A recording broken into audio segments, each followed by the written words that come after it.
Thank you, and welcome, Sacha. Hi, yeah, thanks for the invite. It's a pleasure to be here. So, Sacha, you have a very interesting background in that you used to be a jockey, and then you made the switch to tech. First of all, tell us, how did you make that transition? It was many years ago. I was racing in the UK. I was born in the UK. I'm half English, half Canadian. And I was racing, and then I rode for a year in the US.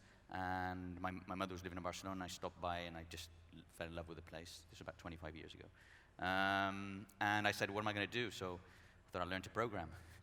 And it was a wise decision. And I started programming, and then the internet came along very quickly, and I started innovating there and set up a company that went very well. So really being in the right place at the right time. And that's my attraction to Barcelona and tech. And you've started several successful companies, but also you readily admit some were failures, as is usually part of an entrepreneur's journey. But Glovo is so interesting because of the way you met your co-founder, which you'll hear it straight from Sacha's mouth, but just as a little preview, I think so often founders are so worried and obsessed and paranoid that someone will steal their idea. And what I love about your story with Glovo is the fact that it was about meeting someone with the same idea, and instead of deciding to be competitors, deciding to join forces. Tell us the story. Yeah, it was the summer of 2014. I'd been in the gaming industry for a number of years. Super interesting industry, high growth, a lot of competitors. But I wanted to do something new, and I was really thinking about the future of on-demand. In those days, Uber was getting some traction in the US with ride-hailing, and I really thought, well, this is just going to be far beyond ride-hailing. And I had this concept of the Uber of things. And a few months later, towards the end of the year, they presented, well, some friends said, hey, there's this kid just came back from the States, and he's got the same idea, you should meet him. And I met Oscar, and he was obviously, really liked him straight away. I loved his vision, drive. And I suggested, hey, why don't we do this together, and I had a couple of investors, and we ended up joining the seed round he was doing, and launched in the beginning of 2015.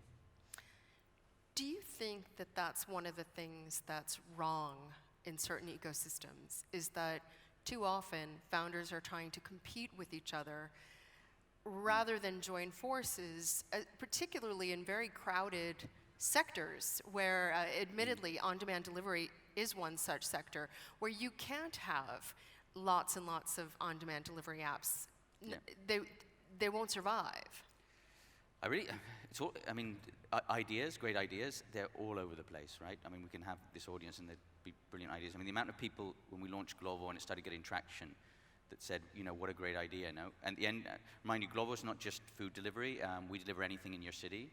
And we started off with just a box where you'd write what you wanted. We didn't have any partners, and literally our Glovers, our riders, would go out and pay in the store and deliver. And just people would say, I was thinking about that too. So it's actually, ideas are pretty much not worth that much. It's all about execution. I've very rarely found somebody who stole their idea and built it successful. I mean, if they had an idea and they didn't do it, they probably weren't ever going to do it anyway. So ideas, I think, are not really worth much. It's all about being there, getting first to the market, and execution. So what made you think that you could make an on-demand delivery app better than what was already out there? I think we were very, remember this was 5 years ago. Glovo, we launched in the beginning of 2015. And mobile is key, obviously, but this concept of everything being in the mobile was probably not that advanced, and we definitely thought there was an opportunity, similar to what Uber did with ride-hailing, change the dynamics of something traditional, and make the UX better, make it more efficient, give more visibility to the user, allow him to rate, those types of things. So there was certainly space to innovate in that compared to the incumbents. I mean, food delivery is not something that's been invented, even with the internet. I mean, food delivery's been around a long time, people phoning in. So the key here is improving the UX for the customer, and improving the whole experience, so he'll actually have better food, better content, quicker. He's in control of the order at every moment, so he knows exactly when. So I think it's all about the UX, and there was certainly an opportunity back then to innovate. And of course, one of the great things about Glovo, I think, and which is marketed as we do everything, right? So groceries is massive for us as well. Pharmacy, we still have the magic text button where literally you can order anything you want in the city and we'll just go. So we won't just go to our partners. Or courier, suddenly you can, you want to send it an envelope or pick something up from somewhere. It doesn't necessarily have to. If you leave your keys at the office. You wouldn't believe the amount of keys and all different types of things. The amount of keys you forget, the amount of kids who go to school who forget their keys. Leaving a passport at home on your way to the airport. Or in fact, even real estate agents who are showing something and they have something nearby but they didn't bring the keys. I mean, so keys is massive. Didn't think that when we launched, but you learn. Interesting. It's getting back to the basics of entrepreneurship, which is think of a problem that needs solving, an everyday problem. One of the interesting things about Glovo and your vision for Glovo is how very clearly defined your growth strategy is. And your growth strategy essentially is that you will not enter any market, any city, unless you're confident that you can dominate or be among the top 2 on-demand delivery apps in that city. And furthermore, if you find that you can't, once you've already entered that city, you fail fast. Mm-hmm. You pivot out very quickly so that you can reallocate those resources. I think what's so interesting about that is so many of us are brought up in different cultures to be very persistent. And so the notion of only going for places where you can be a success, and then if you're not failing very quickly and recognizing that, goes a bit counter to that. How did you come up with that strategy, and would it be a good idea for other entrepreneurs to apply that principle, or do you think it really depends on the sector? Yeah, I'll answer the last one first, and then I definitely don't think it's one size fits all. No, the on-demand space is quite unique in the sense that when you launch a city, a region, a country, you don't necessarily make money on every order. In fact, you lose money. So the faster you grow, actually, the more money you lose. So it's not all industry like that. I don't think it's definitely. I think going back to the principal question of focus. First of all, we've had no choice. We were born in Barcelona in Spain, and we didn't have the access to funding that pretty much all our competitors today have, a lot more. So we had to be lean. We had to do more with less. We had to focus. We couldn't just go world domination. And that makes you say, well, if, we've launched countries, we've had to leave, and basically you identify that the cost of being first or second in that market is going to take a long time and and it makes a lot more sense for us to invest that money in markets which are more profitable, or going to be more profitable quicker, or going to gain traction. So it's a question of actually, being lean and which by nature, because Glovo's always been, less funded than our competitors, so we have to be more efficient. And then the second part of that is also one thing we've learned over time is there's huge advantages of being first or second in the market. Remember, we're a 3-tiered marketplace, so we have to obviously keep our end customer happy, with good service, good delivery, good content, his favorite restaurants or stores, and keep that delivery cost low. Otherwise, he'll probably go to some other platform. The partners, our stores, restaurants, they have to have a amount of orders to keep them happy, because they might either join another platform or just stop. And then third of all, which is super important, is the Glover. We call them Glovers, which are riders. And they're basically there because for the economic side of things, so earnings. And earnings per hour is key, and we're gig economy, so we pay per order.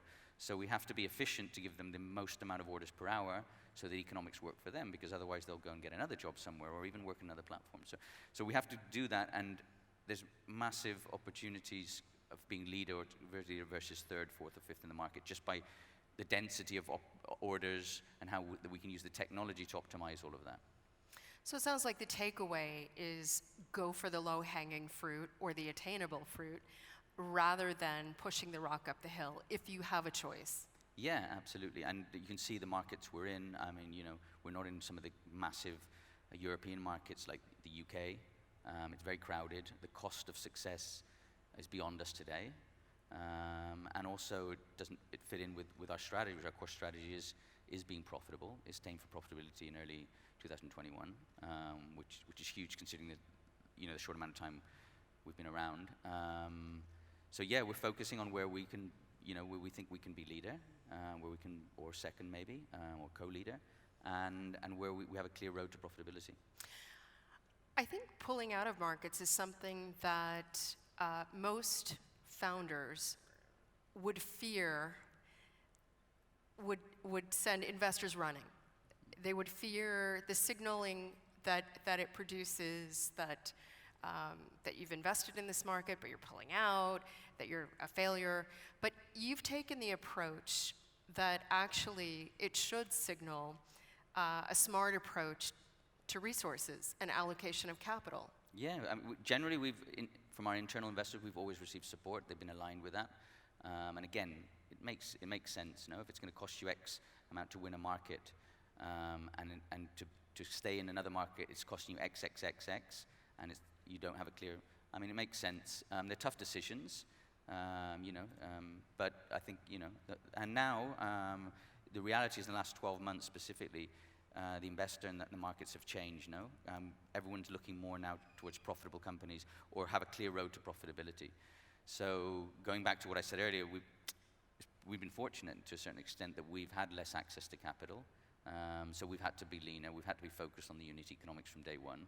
And I think it puts us in a great place right now to depend on ourselves, which is what profitability is all about, right? It's not having to knock on investors' doors, or once you're profitable, you can make your own choices, which is basically where we want to be, in about a year's time or a year and a half. You also have a very unique approach to the operational management of Glovo, and a very specific hands-on approach, not just for yourself, but everyone in the company. And it sort of reminds me of a reality program called Undercover Boss. I don't know if anyone's familiar with it. Explain how this works and why it's so valuable. Yeah, for us, company culture is absolutely important. Oscar, and for example, we believed in that, and try and maintain that as long as possible. We're about 1,800 employees now worldwide, and it's still there, which is difficult. And it's going to the more we grow, it's going to be more difficult. And to really feel the pain points of every part of the business, I think is important. So yes, I go out and I do deliveries at least once a month, sometimes twice a month. Oscar too. He's much quicker than me, and younger. And we've applied that to the whole company. So we have an initiative called Global Cares, which the employees can go out and do deliveries, the same as a delivery guy with the same app and the same pain points. And every month they go out and we give the income that they would have earned from that, plus we double it. We give to local charities, especially local charities in the city, because at the end of the day, we're a city company. And I think it's important for the main thing that they feel the pain, right? And I mentioned the 3-tier.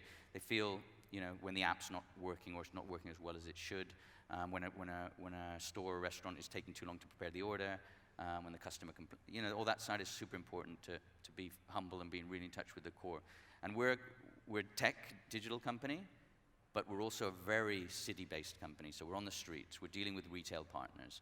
So you're a big part of the community. Absolutely, and we're part of the city, right? And when we grow in some of our big cities, we actually are part of the landscape. Our yellow boxes around the city. Mm-hmm. And I think it's super important to keep in touch and your feet on the ground.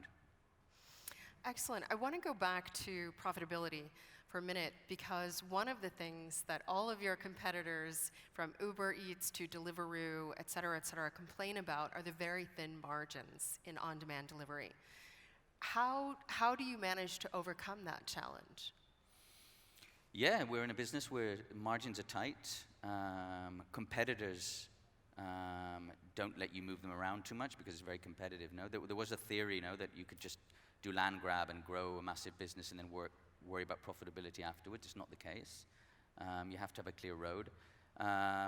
We focus a lot on local execution. We're a global company now. We're in 22 cities, I think 22 countries, 300 cities in 4 continents. But it's all about building scalable procedures, tech. We work a lot on playbooks. Not only launching a new city, but also managing it. So we try and learn from our mistakes and our successes and build scalable. But also, it's a lot about being local, right? It's a lot about adjusting and being very quick to adjust to the differences between different cities, no? It's certainly not the same, the operations in Barcelona as it is to Lima, Peru, or Abidjan in Ivory Coast. Totally different cultures, totally different mechanisms. The mobility in those cities is very different. So I think it's a lot to do with being scalable, but super local execution.